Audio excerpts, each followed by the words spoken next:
Hello everyone, welcome to TWS academy. General awareness এবং জিকের কিছু গুরুত্বপূর্ণ প্রশ্ন দিয়ে আজকের ক্লাসটি শুরু করব। তো দেখতে দেখতে আমরা কিন্তু এর আগে 14টি ক্লাস করে ফেলেছি। আজ তার আরও একটি নতুন পর্ব, 15 নম্বর পর্ব। আজকের পর্বে কিন্তু খুবই দুর্দান্ত প্রিভিয়াস ইয়ারের প্রশ্ন এবং তার সঙ্গে পরীক্ষায় আসার মতো কিছু ইম্পর্টেন্ট প্রশ্ন, সেগুলো নিয়ে আলোচনা করব। তো এরকম ক্লাস প্রতিদিন দেখতে আমাদের TWS একাডেমি চ্যানেলটিকে সাবস্ক্রাইব করো এবং সকাল 8টার সময় ক্লাসে যুক্ত হয়ে যাও। সেখানে কিন্তু তোমরা লাইভ ক্লাস দেখতে পাবে। এবং আমাদের TWS একাডেমি অ্যাপ তোমরা যদি ডাউনলোড না করে থাকো, তোমরা অবশ্যই ডাউনলোড করবে। যারা এখনো ডাউনলোড করোনি, ডাউনলোড করার পরে সেখানে কিন্তু তোমাদের পছন্দের ব্যাচে তোমরা ভর্তি হতে পারবে। সেখানে এক্সট্রা কিন্তু অনেক ফিচার্স আছে ইউটিউবের তুলনায়। তো সেই সমস্ত ফিচার্সগুলো পেতে অবশ্যই আমাদের TWS একাডেমি অ্যাপটি চেক আউট করবে। সেখানে কিন্তু তোমরা এক্সট্রা PDF পাবে, তার সঙ্গে খুবই স্বল্প মূল্যে ব্যাচ পাবে এবং তার সঙ্গে আমাদের যে বিভিন্ন ক্লাসগুলো সেগুলো কিন্তু রেকর্ডেড দেখার সুবিধা পাবে। তো বিভিন্ন কিন্তু এরকম ফ্যাসিলিটি আছে। তো অবশ্যই কিন্তু তোমরা TWS একাডেমি অ্যাপটি ডাউনলোড করবে। তো আজকের প্রথম প্রশ্নে আসা যাক। আর সকলকে বলে রাখি, প্রথম প্রশ্নের উত্তর করো, তার সঙ্গে TWS একাডেমি অ্যাপটি TWS একাডেমি চ্যানেলটি যদি সাবস্ক্রাইব না করে থাকো অবশ্যই সাবস্ক্রাইব করবে এবং তার সঙ্গে ওয়ে অফ সলিউশন আমাদের একটা মেইন চ্যানেল, সেই চ্যানেলটিও কিন্তু সাবস্ক্রাইব করবে। সেখানে কিন্তু প্রতিদিন কোয়ালিটি কিন্তু মেনটেন করে সেখানে কোয়ালিটিওয়ালা ফ্রি ক্লাস প্রদান করা হয় তোমাদের। তো অবশ্যই কিন্তু সাবস্ক্রাইব করে রাখবে। তো বলে ফেলো প্রথম প্রশ্ন, সাতবাহন রাজাদের সমকালীন একটি উল্লেখযোগ্য বন্দর ছিল কোনটি? সাতবাহন সাম্রাজ্য। সাতবাহন সাম্রাজ্য একটা প্রাচীনকালের কিন্তু খুবই শক্তিশালী সাম্রাজ্য ছিল। তো এই সাতবাহন সাম্রাজ্য এর প্রতিষ্ঠাতা কে ছিল আমরা জানি। প্রতিষ্ঠাতা ছিল সিমুক। একটু জেনে রাখা যাক। তো সিমুক হচ্ছে সাতবাহনের প্রতিষ্ঠাতা এবং এই সাতবাহন সাম্রাজ্যের সময়ে উল্লেখযোগ্য যে তোমার বন্দর ছিল সেটা হচ্ছে সোপারে কিন্তু উল্লেখযোগ্য বন্দর ছিল। ওকে, নেক্সট হচ্ছে নাপ্তা ঝাঁকড়ি জলবিদ্যুৎ প্রকল্প ভারতের ড্যাশ রাজ্যে অবস্থিত? নাপ্তা ঝাঁকড়ি জলবিদ্যুৎ প্রকল্প বা নাপ্তা ঝাঁকড়ি বাঁধ আছে তোমরা জানো।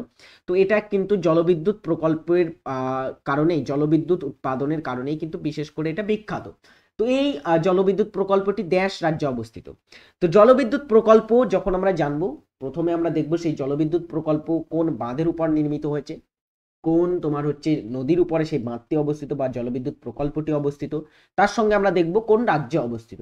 তো প্রথমে দেখা যাক এটি কোন রাজ্যে অবস্থিত। কোন রাজ্যে অবস্থিত? এটা হিমাচল প্রদেশ রাজ্যে কিন্তু অবস্থিত এই নাপ্তা ঝাঁকড়ি যে জলবিদ্যুৎ প্রকল্প সেটি।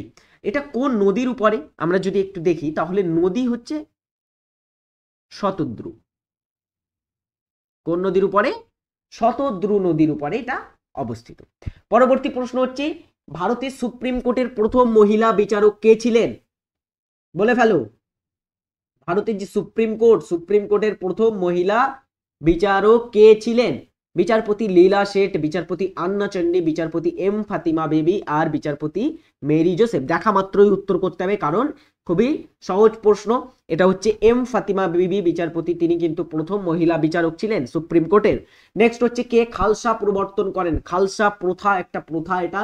তো কোন শিখ গুরু এটা প্রতিষ্ঠা করেছিলেন? তো খালসা প্রথা শিখ গুরুদের একজন শিখ গুরু, তিনি 1699 খ্রিস্টাব্দে এটা তোমার প্রবর্তন হয়।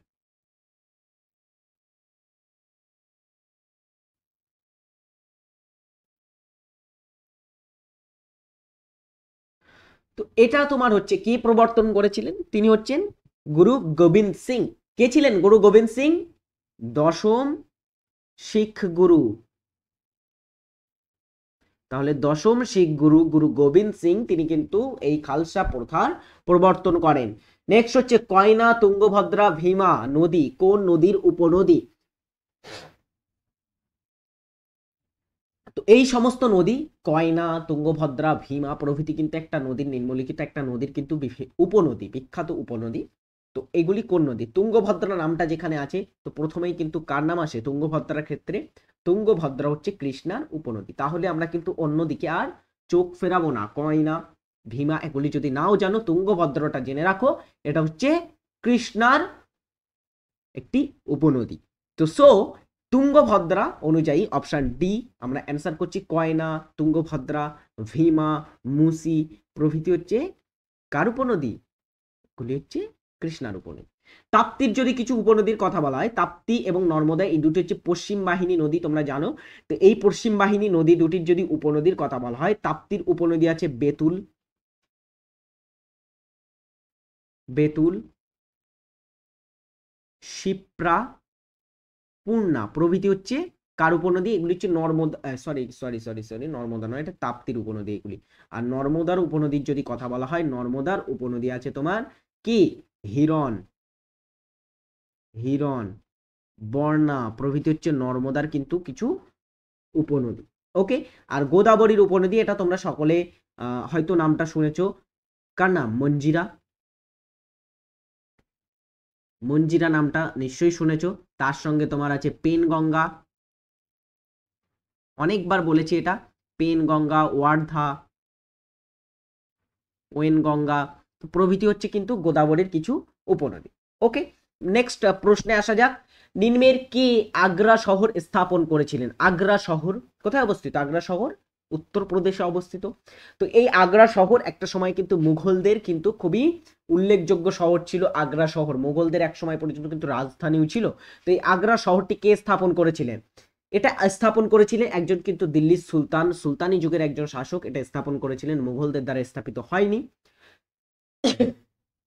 তো কে স্থাপন করেছিলেন, কোন শাসক?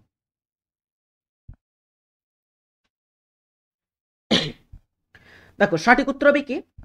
একটা সময় পর্যন্ত দিল্লি সুলতানিদের, যারা সুলতানি যুগের শাসক ছিলেন, তাদের রাজধানী কোথায় ছিল? দিল্লি ছিল, তাই তো। দিল্লি সুলতানি মানে তাদের রাজধানী ছিল দিল্লি। কিন্তু সিকিন্দার শাহ লোদি, কে? সিকিন্দার শাহ লোদি তিনি কি করেন? 1504 খ্রিস্টাব্দে দিল্লি থেকে রাজধানী কি করেন? আগ্রা স্থানান্তর করেন।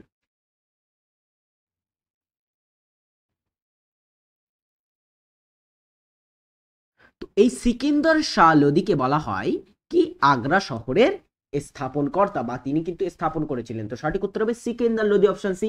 আচ্ছা, সিকিন্দার লোদি সম্পর্কে একটু জেনে রাখা যাক। সিকিন্দার লোদি তিনি 1489 খ্রিস্টাব্দে কিন্তু সিংহাসন আরোহণ করেছিলেন এবং 1517 খ্রিস্টাব্দ পর্যন্ত তিনি সিংহাসনে ছিলেন। তো এই কয়েক বছর হচ্ছে তার শাসনকাল, এবং তিনি ছিলেন লোদি, যেটা হচ্ছে তোমার দিল্লি সুলতানের শেষ বংশ, লোদি বংশের শ্রেষ্ঠ সুলতান।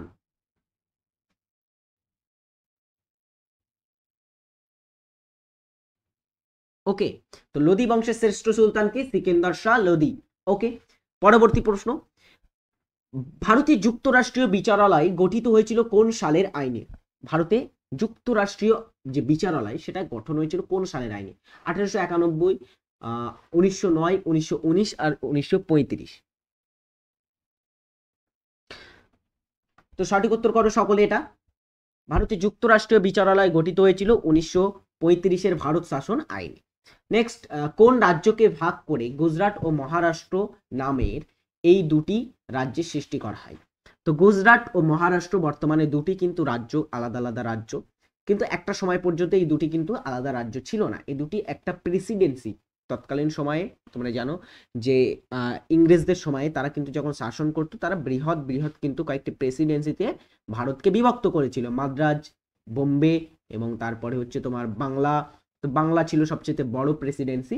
তো এর মধ্যে এই যে বোম্বাই প্রেসিডেন্সি, এটা কিন্তু আগে বোম্বাই নামে পরিচিত ছিল, যার মধ্যে গুজরাট এবং মহারাষ্ট্র রাজ্য দুটি ছিল, এবং এই দুটি পরবর্তী সময়ে ফার্স্ট মে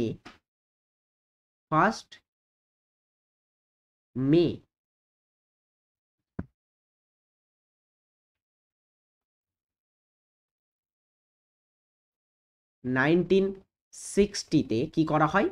গুজরাট এবং মহারাষ্ট্র নামে কিন্তু দুটি রাজ্য গঠন করা হয় বোম্বাই ভেঙে। ওকে, পরে দেখো, মহাকাশে যাওয়া প্রথম ভারতীয় রাকেশ শর্মা, তাই তো। মহাকাশে প্রথম ভারতীয় যিনি গেছিলেন তার নাম হচ্ছে রাকেশ শর্মা। তিনি কোন রাজ্যের বাসিন্দা ছিলেন? তো রাকেশ শর্মা কোন রাজ্যের বাসিন্দা বলে ফেলো। রাকেশ শর্মা।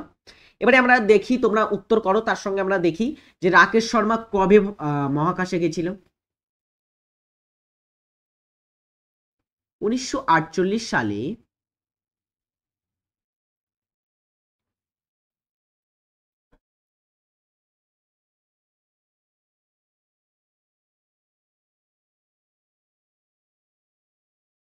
তো রাকেশ শর্মা প্রথম ভারতীয় হিসাবে 1948 সালে সোভিয়েত রাশিয়ার কিন্তু সহযোগিতায় সয়ুজ 11 মহাকাশযানে করে কিন্তু চড়ে তিনি মহাকাশে পাড়ি দিয়েছিলেন।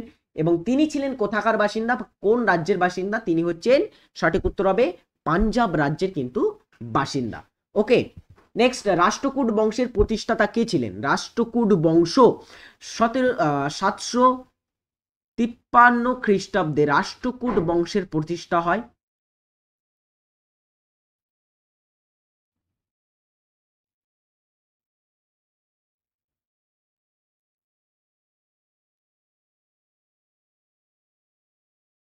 তো এই বংশের প্রতিষ্ঠাতা কে ছিলেন? বলে ফেলো। রাষ্ট্রকূট বংশের প্রতিষ্ঠাতা কে ছিল?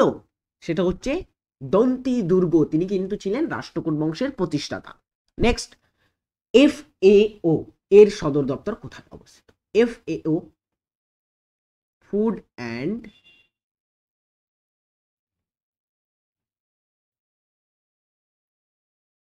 এগ্রিকালচার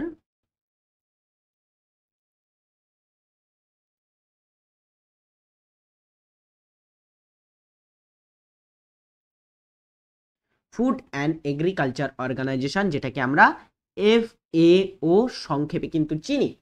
তো এই FAO এর সদর দপ্তর কোথায় অবস্থিত? সঠিক উত্তর হবে এর সদর দপ্তর হচ্ছে ইটালির রোমে কিন্তু অবস্থিত। ওকে, নেক্সট, টোডা নামক উপজাতি কোথায় বসবাস করে? টোডা একটা কিন্তু ভারতীয় উপজাতি। তো এই টোডা উপজাতি কোথায় বসবাস করে? বলে ফেলো। নীলগিরি পর্বত, গাড়োয়াল, কন্যাকুমারী আর ছোটনাগপুর। তো এটা অ্যান্সার হবে নীলগিরি পার্বত্য অঞ্চলে টোডা উপজাতি বসবাস করে। পরবর্তী প্রশ্ন, দার্শনিকের উল রাসায়নিকভাবে কি নামে পরিচিত? দার্শনিকের উল বলা হয় কোন রাসায়নিককে, বা রাসায়নিকভাবে কোনটি দার্শনিকের উল এর নাম? Zinc oxide, calcium oxide, aluminium oxide আর ম্যাগনেসিয়াম অক্সাইড। সঠিক উত্তর করো সকলে।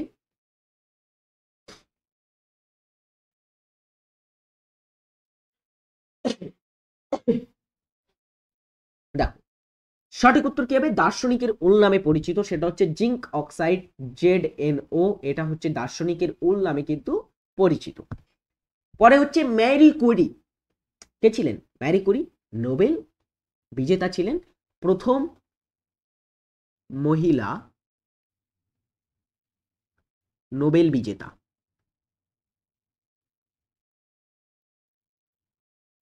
প্রথম মহিলা হিসাবে পদার্থবিদ্যায় যিনি নোবেল পেয়েছিলেন তিনি হচ্ছেন ম্যারি কুরি।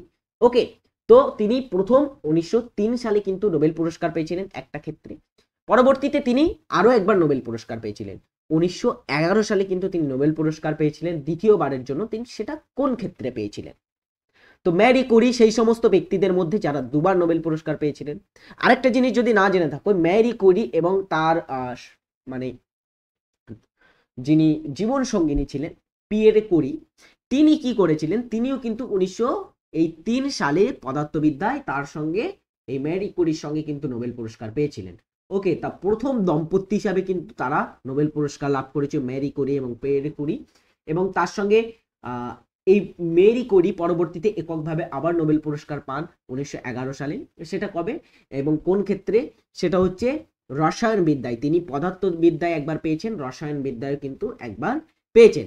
আচ্ছা, আজ এছাড়া অনেক ব্যক্তি আছেন যারা কিন্তু দুবার করে নোবেল পুরস্কার পেয়েছেন। ওকে, আমি কি লিখে দেবো সেগুলি? একটু লিখে দিই তাহলে। এই দেখো, আমি কয়েকটা নাম এখানে লিখছি যারা দুবার করে নোবেল পুরস্কার পেয়েছেন, খুবই বিখ্যাত নাম। একটা হচ্ছে তোমার লিনাস পাউলিং।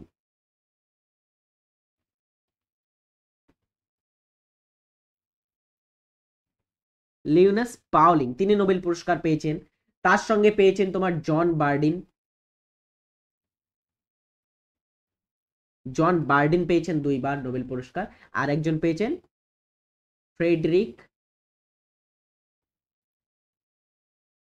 স্যাঙ্গার। তো তিনিও কিন্তু 2বার নোবেল পুরস্কার পেয়েছেন। তো তারা কোন কোন ক্ষেত্রে পেয়েছেন একটু বলে রাখি।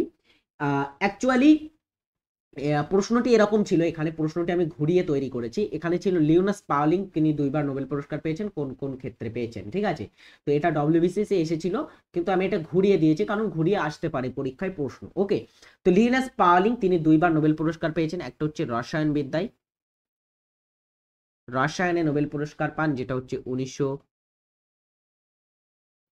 1954-এ একবার নোবেল পেয়েছিলেন।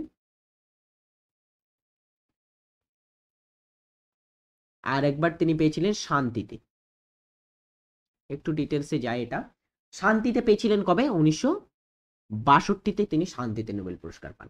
আচ্ছা, জন বার্ডিন এমন একজন ব্যক্তি যিনি দুইবার কি করেন? পদার্থবিদ্যায় নোবেল পান।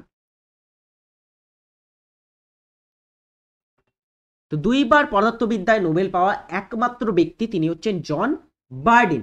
এটা হচ্ছে 1956 এবং 1972-এ তিনি 2বার নোবেল পান। ফ্রেডরিক স্যাঙ্গার তিনি হচ্ছেন 2বার রসায়নে নোবেল পাওয়া প্রথম ব্যক্তি বা একমাত্র ব্যক্তি। ওকে, তো তিনি হচ্ছেন কবে কবে নোবেল পুরস্কার পান? 1958 এবং 1980 সালে কিন্তু নোবেল পুরস্কার পেয়েছেন। ওকে, এই সমস্ত ব্যক্তিবর্গরা কিন্তু 2বার করে নোবেল পেয়েছেন, খুবই গুরুত্বপূর্ণ। বিশেষ করে মেরি কুরি, তার নামটা কিন্তু খুবই গুরুত্বপূর্ণ, কারণ তিনি কিন্তু প্রথম মহিলা হিসেবে নোবেল পুরস্কার পান, প্রথম দম্পতি হিসেবে নোবেল পান, এবং প্রথম কিন্তু ব্যক্তি হিসাবে 2বার নোবেল পুরস্কার পেয়েছিলেন।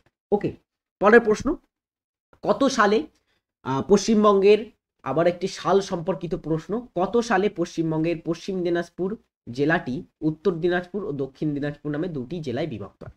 তো তোমরা যদি না জেনে থাকো, একটা সময় পর্যন্ত কিন্তু পশ্চিম দিনাজপুর নামে একটা জেলা ছিল, যেটা বর্তমানে কিন্তু ভেঙে 2টি জেলা তৈরি হয়েছে। একটা হচ্ছে উত্তর দিনাজপুর আর দক্ষিণ দিনাজপুর জেলা। তোমরা জানো বর্তমানে 2টি জেলা আছে উত্তরবঙ্গে। তো এই জেলা দুটি তোমার হচ্ছে কবে গঠিত হয়েছিল? বলে ফেলো।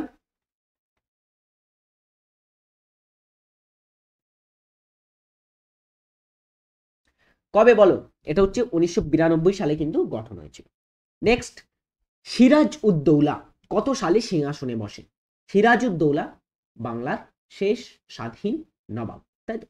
তো তিনি কয়েক মাসের জন্য কিন্তু নবাব হয়েছিলেন, বাংলার শেষ স্বাধীন নবাব আলীবর্দী খাঁ। তার হচ্ছে তোমার আলীবর্দী খান কিন্তু নাতনি ছিলেন তিনি সিরাজউদ্দৌলা, তার কাছ থেকে তিনি সিংহাসন লাভ করেন উত্তরাধিকার সূত্রে, এবং সেখানে তিনি কি করেন? পরবর্তীতে শাসন করেন, এবং কয়েক মাস পরে পলাশির যুদ্ধে কিন্তু তার পরাজিত হয় ইংরেজদের কাছে 1757 সালে 23শে জুন পলাশি যুদ্ধ। তো সেখানে কিন্তু তার যে নবাবী সেটা শেষ হয়, এবং স্বাধীন নবাবের কিন্তু যে অবসান সেটা কিন্তু ঘটে। তো এই সিরাজউদ্দৌলা কত সালে সিংহাসনে বসেছিলেন? সেটা হচ্ছে 1756 সালে তিনি কিন্তু সিংহাসনে বসেছিলেন। আলীবর্দী খান পরে তার নাতি হিসাবে কিন্তু তার প্রয়াত হওয়ার পরে তিনি সিংহাসনে বসেন। পরবর্তী প্রশ্ন, ভাঙড় হলো কি? ভাঙড় ড্যাশ বলা হচ্ছে কি? ভাঙড় প্রাচীন পলি, নবীন পলি, দানাযুক্ত পলি, কোনটি? তো ভাঙড় কি বলে ফেলো।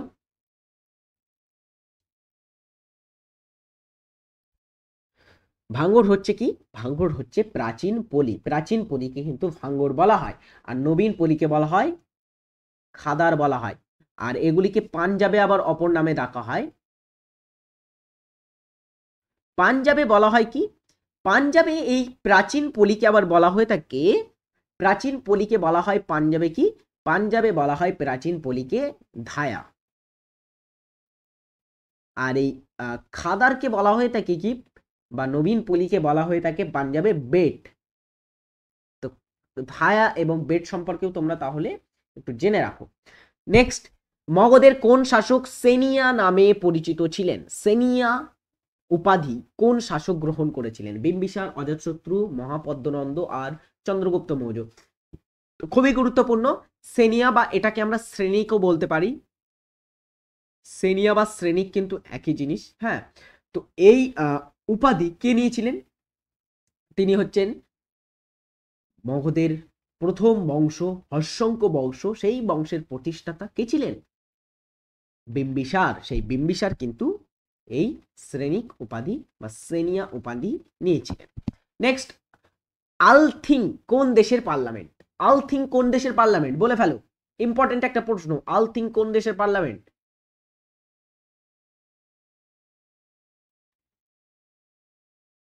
Ireland, Iceland, Norway, Switzerland. তো এখানে সবগুলোই কিন্তু কয়েকটি তোমার হচ্ছে উত্তর ইউরোপের কয়েকটি দেশের এখানে আমরা নাম দেখতে পাচ্ছি, তার সঙ্গে সুইজারল্যান্ডের নাম আছে। তো বলে ফেলো আলথিং কোন দেশের পার্লামেন্ট? এটা হচ্ছে আইসল্যান্ডের কিন্তু পার্লামেন্ট। আচ্ছা, আইসল্যান্ড এটা হচ্ছে একটা কিন্তু দ্বীপ দ্বীপ জাতীয় কিন্তু একটা কান্ট্রি। তো এই আইসল্যান্ড রাজধানী কি বলে ফেলো তো একটু। এটা হচ্ছে ইউরোপ মহাদেশে অবস্থিত, রাজধানী হচ্ছে কি?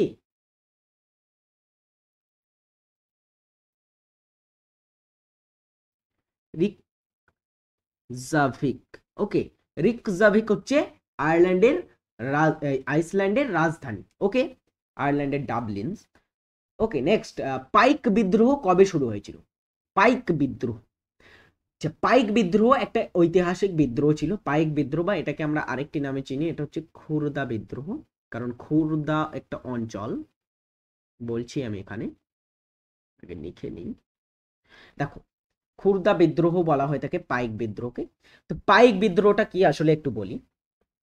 পাইক বিদ্রোহ, এই বিদ্রোহটা উড়িষ্যার খুরদা, উড়িষ্যার খুরদা নামক স্থানে কি হয়, কোথায় হয় এটা? উড়িষ্যাতে কিন্তু সংগঠিত হয়েছিল। উড়িষ্যার খুরদা নামক স্থানে এই পাইক বিদ্রোহ শুরু হয়। যে পাইক জিনিসটা কি? পাইক বলা হয় কি, পাইক হচ্ছে যারা জমিদার, তৎকালীন সময়ে যারা জমিদার ছিল, সেই জমিদারদের যারা দেহরক্ষী বা তাদের যারা তোমার হচ্ছে সদস্য ছিল, মানে তাদের যে তাদের হয়ে যারা কাজ করত, মানে খুবই কাছের হয়ে যারা কাজ করত, তাদেরকে পাইক বলা হতো। ঠিক আছে, তাদের দ্বারাই সংগঠিত কিন্তু এই একটা বিদ্রোহ। তো তারা কিন্তু এই বিদ্রোহ শুরু করেছিলেন 1817 সালে। কোথায়? খুরদা নামক স্থানে, খুরদা অঞ্চলে, যেটা উড়িষ্যাতে আছে। এবং এই বিদ্রোহে একজন নেতৃত্ব দেন, তার নাম হচ্ছে বিদ্যাধর মহাপাত্র। নামটা মনে রাখবে।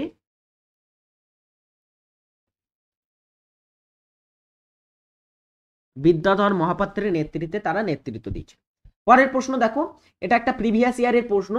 কে স্পিরিট অফ ইসলাম গ্রন্থটি লিখেছেন? স্পিরিট অফ ইসলাম গ্রন্থটির লেখক কে, নিম্নের কোন ব্যক্তি? তো তুমি যদি জেনে থাকো অবশ্যই কমেন্টে জানিয়ে যাবে।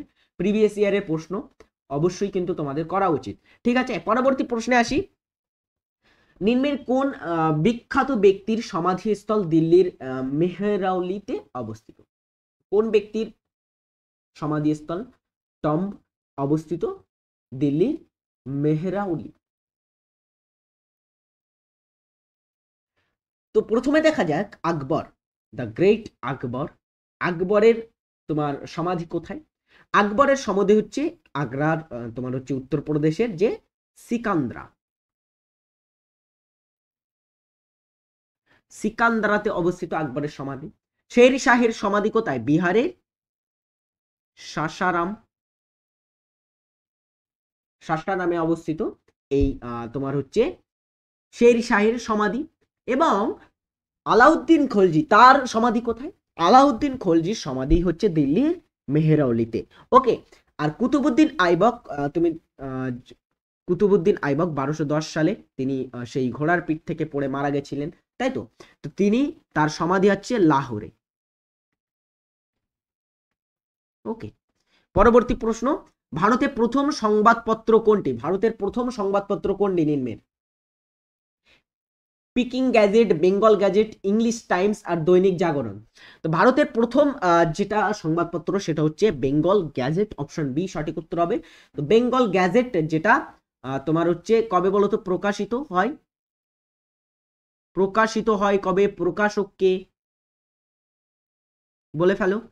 তো দেখো, প্রকাশিত হয়েছিল কবে? 1780 খ্রিস্টাব্দে কিন্তু প্রকাশিত হয়েছিল প্রথম হচ্ছে সংবাদপত্র ভারতীয়। তারপরে হচ্ছে এর প্রকাশক কি? জেমস আগস্ট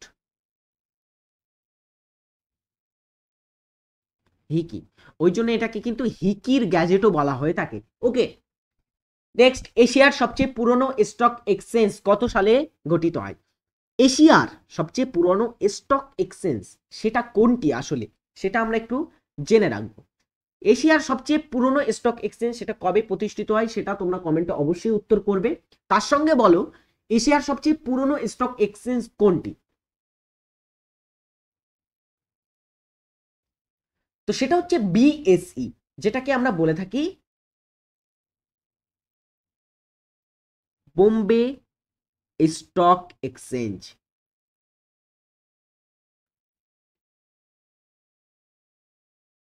ওকে, তো বোম্বে স্টক এক্সচেঞ্জ এটা হচ্ছে এশিয়া তথা ভারতের সবচেয়ে পুরনো স্টক এক্সচেঞ্জ, যেটা প্রতিষ্ঠিত হয়েছিল 1875 সালে। নেক্সট, সংবহন তন্ত্র কে আবিষ্কার করেন? বলে ফেলো, সংবহন তন্ত্রের আবিষ্কর্তা কে?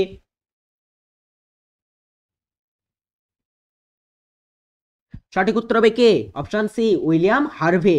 নেক্সট, কে বাংলায় কৌলিন্য প্রথা চালু করেন? আর 5টি প্রশ্ন আছে, দ্রুত করো একটু সকলে উত্তর। কে বাংলায় কৌলিন্য প্রথা চালু করেছিলেন? ইম্পর্টেন্ট একটা প্রশ্ন কিন্তু, ঠিক আছে, সহজ মনে হলেও কিন্তু প্রশ্নটি খুবই ইম্পর্টেন্ট। দেখো, প্রশ্ন পরীক্ষায় যে আহামরি কঠিন আসে এরকম কিছু নয়, বিশেষ করে পুলিশের যে সমস্ত পরীক্ষাগুলি আছে সেই সমস্ত পরীক্ষার ক্ষেত্রে তো এই ধরনের প্রশ্ন কিন্তু পরীক্ষায় থাকতে পারে। ওকে, এই ধরনের প্রশ্ন ডব্লিউবিসিএস মিসলেনিয়াসের মতো কঠিন পরীক্ষায়ও কিন্তু এসেছে। সো এই প্রশ্নগুলো যে তোমার এই সমস্ত পরীক্ষায় থাকতে পারে না, বা এর থেকেও সহজ প্রশ্নও কিন্তু থাকতে পারে, ওই জন্য প্রশ্ন নিয়ে ভেবো না, প্র্যাকটিস করতে থাকো, প্র্যাকটিস করতে যাও, সমস্ত রকমের প্রশ্ন কিন্তু প্র্যাকটিস করা তোমাদের জরুরি। এটা সঠিক উত্তর হবে বল্লাল সেন, তিনি কিন্তু কৌলিন্য প্রথা চালু করেছিলেন। পরবর্তী প্রশ্ন, সম্প্রতি প্রয়াত শঙ্খ ঘোষ কে ছিলেন? শঙ্খ ঘোষ একজন বাঙালি বিখ্যাত কিন্তু কবি ছিলেন, তিনি সম্প্রতি 2021 কি করেন, 2021 প্রয়াত হন, 2021 সালে প্রয়াত হন। তো তিনি তোমার হচ্ছে কবে জ্ঞানপীঠ পুরস্কার পেয়েছেন? জ্ঞানপীঠ পুরস্কার যেটা হচ্ছে সবচেয়ে কিন্তু সর্বোচ্চ ভারতের সাহিত্য পুরস্কার, তো এটা তিনি লাভ করেছেন, সেটা কবে? এটা হচ্ছে তিনি 2016 সালে কিন্তু জ্ঞানপীঠ পুরস্কার পেয়েছিলেন। নেক্সট হচ্ছে, পুরুলিয়া জেলা কোন প্রশাসনিক বিভাগের অন্তর্গত? তো পশ্চিমবঙ্গে বর্তমানে 5টি কিন্তু বিভাগ আছে, 5টি বিভাগ আছে। কি কি বলতো? প্রেসিডেন্সি বিভাগ আছে, বর্ধমান আছে, জলপাইগুড়ি বিভাগ আছে, তার সঙ্গে মেদিনীপুর এবং আরেকটি হচ্ছে মালদা বিভাগ। এই 5টি বিভাগ আছে। ধরো এখানে ই একটা অপশন থাকতো মালদা। তো এর মধ্যে পুরুলিয়া জেলা এটা কোন বিভাগের অন্তর্গত? এটা হচ্ছে তোমার মেদিনীপুর বিভাগের অন্তর্গত। প্রেসিডেন্সি বিভাগের মধ্যে আসে তোমার হচ্ছে 5টি জেলা, 5টি জেলা আসে প্রেসিডেন্সির মধ্যে। আর হচ্ছে বর্ধমান বিভাগে 5টি জেলা কি কি বলবো একটু, কলকাতা আছে, হাওড়া, 24 পরগনা 2 উত্তর দক্ষিণ, এবং তার সঙ্গে নদিয়া কিন্তু প্রেসিডেন্সি বিভাগ। আর মালদা বিভাগ, বর্ধমান বিভাগের মধ্যে কিন্তু আছে 4টি জেলা। জলপাইগুড়ির মধ্যে আসে তোমার হচ্ছে 5টি জেলা। আর হচ্ছে তোমার মেদিনীপুর বিভাগ, যেটা মেদিনীপুর বিভাগেও কিন্তু তোমার আসে অলমোস্ট ওরকম 5টি, যার মধ্যে কিন্তু তোমার হচ্ছে ঝাড়গ্রাম, পুরুলিয়া, পূর্ব পশ্চিম মেদিনীপুর এবং বাঁকুড়া আসে। আর মালদার ভিতরে তোমার ওরকম আসে 4টি। ওকে, তো এই কিন্তু হচ্ছে কয়েকটি পশ্চিমবঙ্গের প্রশাসনিক বিভাগ। পরবর্তী প্রশ্ন দেখ, ভারতের ম্যাকিয়াভেলি নামে কে পরিচিত?